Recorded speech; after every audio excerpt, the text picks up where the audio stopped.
إن قلوبنا لتحزن وإن عيوننا لتدمع وإنا على فراق فقيدنا لمحزونون. اللهم اغفر له وارحمه وعافه واعف عنه وأكرم نزله ووسع مدخله واغسله بالماء والثلج والبرد ونقه من الذنوب والخطايا كما ينقى الثوب الأبيض من الدنس. اللهم أبدله دارا خيرا من داره وأهلا خيرا من أهله وزوجا خيرا من زوجه.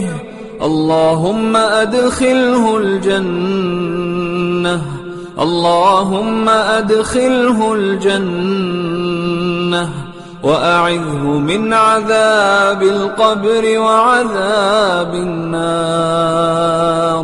اللهم اغفر لحينا وميتنا وشاهدنا وغائبنا وصغيرنا وكبيرنا وذكرنا وأنثانا.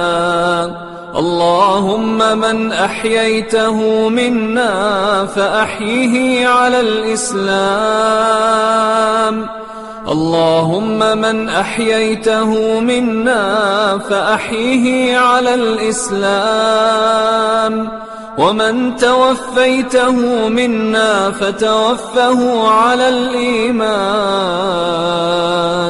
اللهم لا تحرمنا أجره اللهم لا تحرمنا أجره ولا تضلنا بعده ولا تضلنا بعده.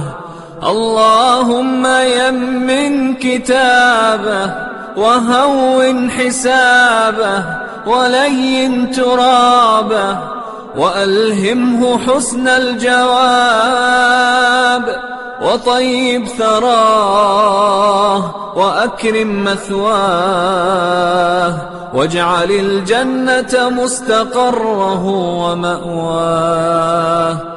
اللهم إنه في ذمتك وحبل جوارك فقه من فتنة القبر وعذاب النار. أنت أهل الوفاء أنت أهل الوفاء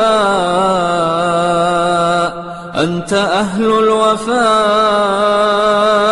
والحق فاغفر له وارحمه إنك أنت الغفور الرحيم.